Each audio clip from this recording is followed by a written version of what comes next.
أعوذ بالله من الشيطان الرجيم. بسم الله الرحمن الرحيم. إن الذين كفروا سواء عليهم أأنذرتهم أم لم تنذرهم لا يؤمنون. ختم الله على قلوبهم وعلى سمعهم وعلى أبصارهم غشاوة ولهم عذاب عظيم. صدق اللہ العظیم.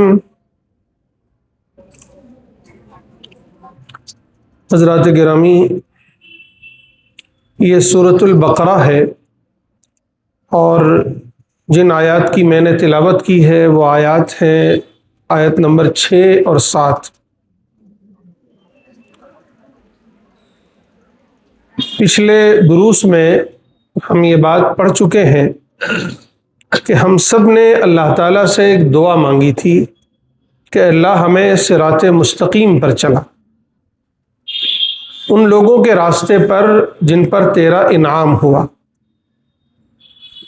اللہ تعالیٰ نے اس کا جواب اس پورے قرآن مجید کی صورت میں ہمارے سامنے رکھ دیا۔ ارشاد فرمایا کہ ذالک الکتاب لا ریب فیہ ھدی للمتقین، یہ ہے وہ ہدایت نامہ جسے تمہیں پڑھنا چاہیے، سمجھنا چاہیے، اور اسی وجہ سے ہم اور آپ اس قرآن کے درس کو یہاں سننے یا سمجھنے کے لیے بیٹھے ہیں۔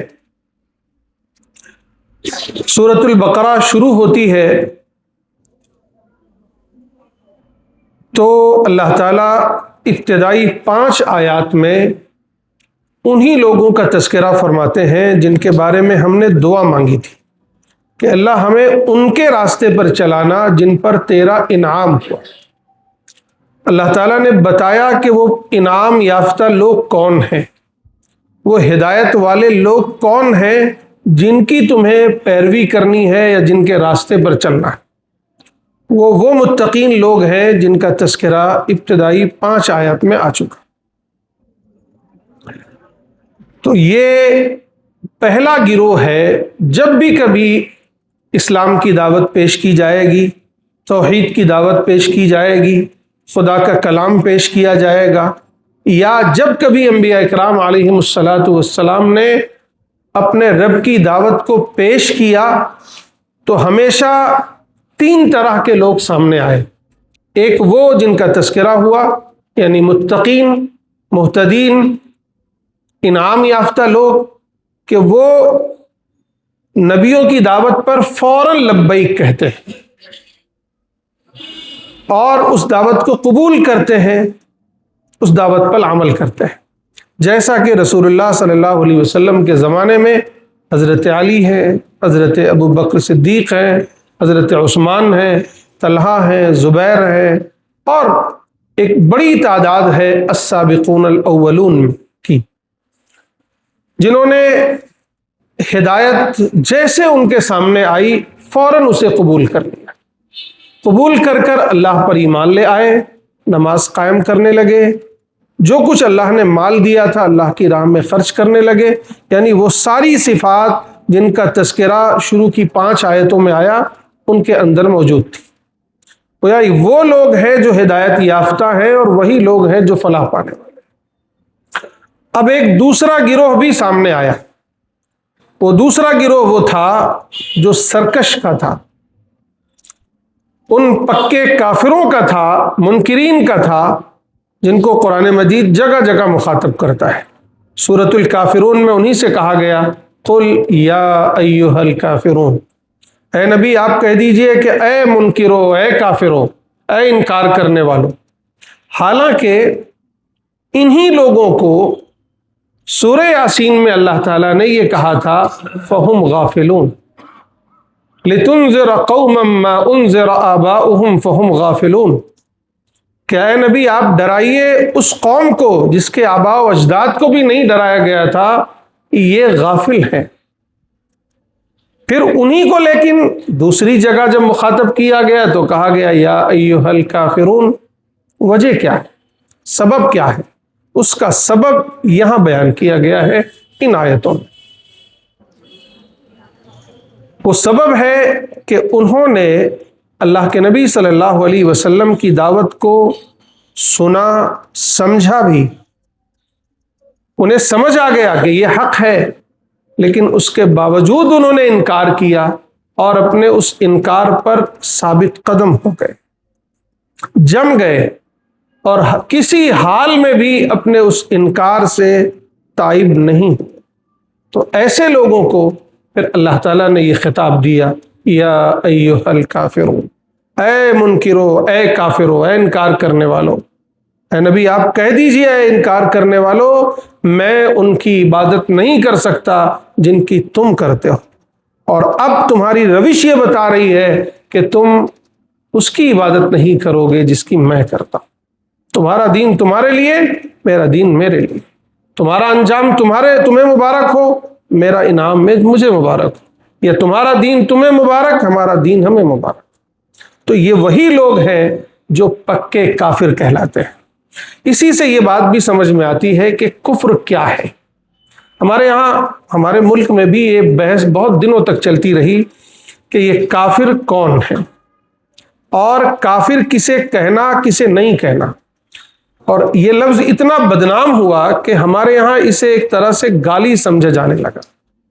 بہت سے غیر مسلموں کی طرف سے یہ اعتراض آنے لگا کہ آپ ہمیں کافر کیوں کہتے ہیں. تو آج آئیے انہی آیتوں کی روشنی میں کفر کے معنی بھی سمجھیں گے، اور کافر کسے کہتے ہیں، اصلاً کافر کون ہو سکتا ہے وہ بھی سمجھیں گے انشاءاللہ.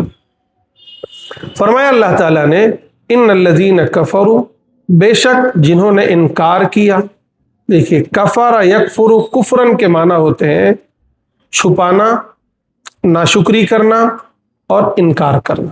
تین معنی ہیں اس کے. یا تو انکار کرے گا انسان، یا تو کوئی چیز چھپا لے گا، یا پھر اس کی ناشکری کرے گا. قرآن مجید میں یہ تینوں معنی استعمال ہوئے. یہاں جو لفظ ہے وہ انکار کے معنی میں استعمال ہوا ہے کہ جب رسول اللہ صلی اللہ علیہ وسلم نے مکے میں اپنی دعوت پیش کی، قرآن مجید کو پیش کیا، تو ظاہر ہے کہ ایک گروہ تو وہ تھا جن لوگوں نے فوراً لبیک کہا، حضرت ابو بکر وغیرہ. دوسرا گروہ ان کے مد مقابل ان سرداروں کا تھا جنہوں نے ریجیکٹ کر دیا، فوراً ڈینائی کر دیا. انہی لوگوں کو کا یہاں تذکرہ ہے. تو اور ایسا بھی نہیں ہے کہ ایک دن کی دعوت پر انکار کیا انہوں نے.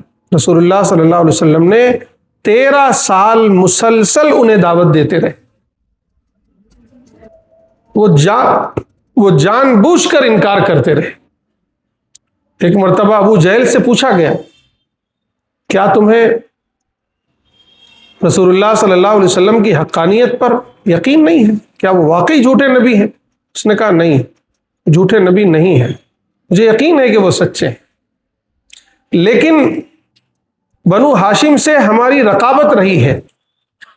جب بھی کبھی وہ کسی معاملے میں آگے بڑھ جاتے ہیں تو ہم ان کا مقابلہ کرتے ہیں، ہم بھی اس کے برابر پہنچ جاتے ہیں. لیکن اب تو یہاں انہوں نے نبوت کا دعویٰ کر دیا، ان کے خاندان میں نبوت آ گئی، اس کا جواب ہم کہاں سے لائیں گے، اس کا توڑ کہاں سے لائیں گے؟ تو سرکشی میں ایمان نہیں لائے، ہٹ دھرمی میں ایمان نہیں لائے، جان بوجھ کر ایمان نہیں لائے.